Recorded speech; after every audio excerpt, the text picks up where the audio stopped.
নমস্কার, চাঁদের পূজা রান্নাঘরে আপনাদের সকলকে স্বাগত জানাই। বাই দ্য ওয়ে, আমি চাঁদ আর আপনারা দেখছেন চাঁদের পূজা রান্নাঘর। আজকের রেসিপি হচ্ছে চিকেন কারি। তবে কি পদ্ধতিতে রান্না করলে একদম সঠিক নিয়মে সঠিকভাবে হবে, এটাই আজ আপনাদের সঙ্গে শেয়ার করতে চলেছি। আর ভিডিওটি স্কিপ না করে পুরোটাই দেখার চেষ্টা করবেন।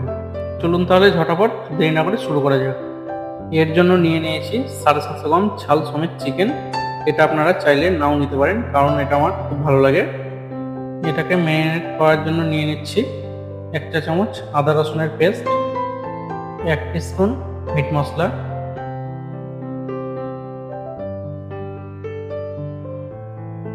হাফ চা চামচ কাশ্মীরি লঙ্কার গুঁড়ো, হাফ চা চামচ হলুদ গুঁড়ো আর হাফ চা চামচ লবণ। আর সাথে দিয়েছি অর্ধেক লেবুর রস। এর পরিবর্তে আপনারা ভিনিগার ব্যবহার করতে পারেন। মশলাগুলোকে ভালো করে মাংসের সাথে মিশিয়ে নিয়ে ভালো করে মেখে নিয়ে নিতে হবে। এটা আপনারা অনেকক্ষণ ধরে একটু ভালোভাবে মেখে নেওয়ার চেষ্টা করবেন।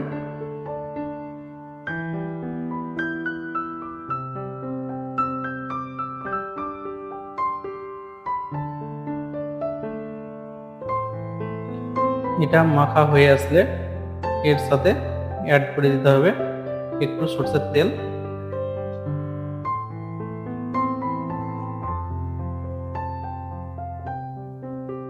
এটা ভালোভাবে মাখিয়ে নিয়ে ম্যারিনেটের জন্য রেখে দেবো 30 থেকে 45 মিনিটের মতো নর্মাল ফ্রিজে।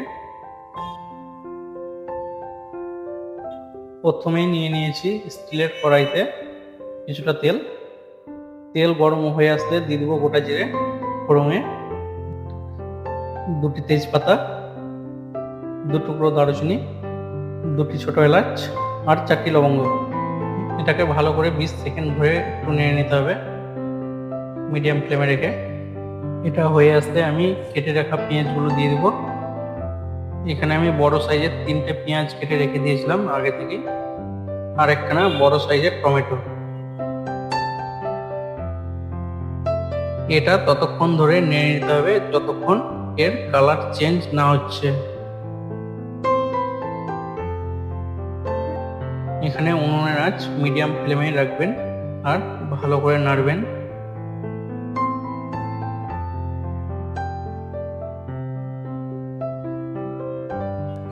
এটা হয়ে আসলে আমি দিয়ে দেবো এর মধ্যে কেটে রাখা টমেটো।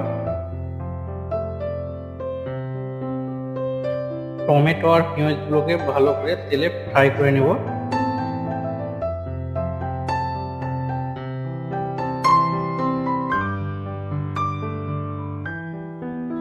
এটা ফ্রাই হয়ে আসলে আমি এর মধ্যে দিয়ে দেবো 1 টেবিল চামচ লবণ,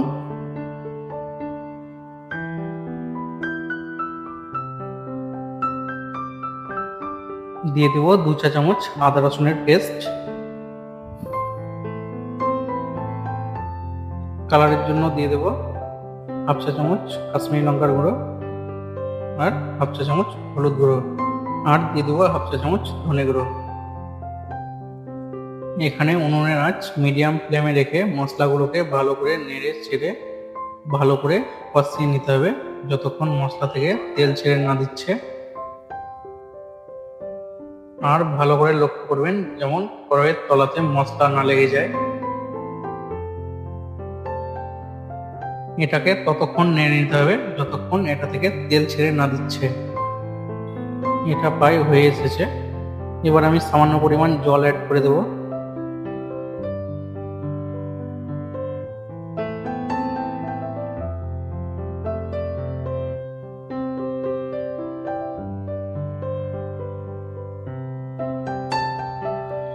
এবার আমি অ্যাড করে দেবো এই মশলাতেই 2 চা চামচ টক দই,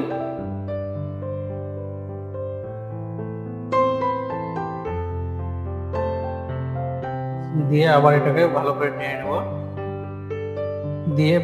নেড়ে নেব। এই সব উপকরণগুলোকে।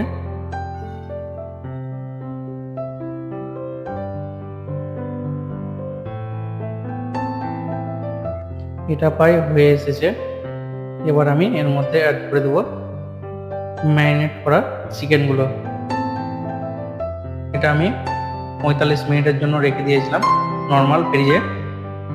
আপনাদের হাতে সময় থাকলে এটা আরো বেশিক্ষণ রাখতে পারেন, এটাতে ম্যারিনেশনটা অনেকটা ভালো হয়। চিকেনগুলোকে এবার আমি ওই মশলার সাথে ভালো করে মিশিয়ে নেব। আর ভিডিওটি যারা যেখান থেকে দেখছেন সেখান থেকে প্লিজ একটা করে কমেন্ট করে যাবেন। আর যারা এখনো এই চ্যানেলটিকে এখন পর্যন্ত সাবস্ক্রাইব করেননি তারা সাবস্ক্রাইব করে নেবেন, কারণ আপনাদের একটু সাপোর্ট আমাকে অনেক বড় করে তুলবে। এখানে উনুনের আঁচ আপনারা একটু হাই ফ্লেমে রেখে ভালো করে চিকেনের সাথে মশলাটাকে কষিয়ে নেবেন যতক্ষণ ওই চিকেন থেকে জল ছেড়ে না দিচ্ছে।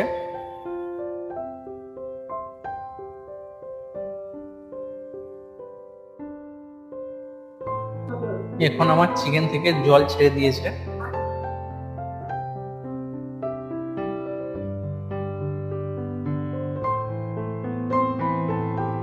চিকেনের জলটা শুকিয়ে আসলে আমি এর মধ্যে আর একটু জল অ্যাড করে দেব। এটা আপনাদের পরিমাণ মতো দিবেন। এখানে আমি একটু বেশি জল দিয়েছি, আপনারা চাইলে অল্প দিতে পারেন। দিয়ে এটাকে নেড়ে 15 থেকে 20 মিনিটের জন্য কুক করে নেবেন।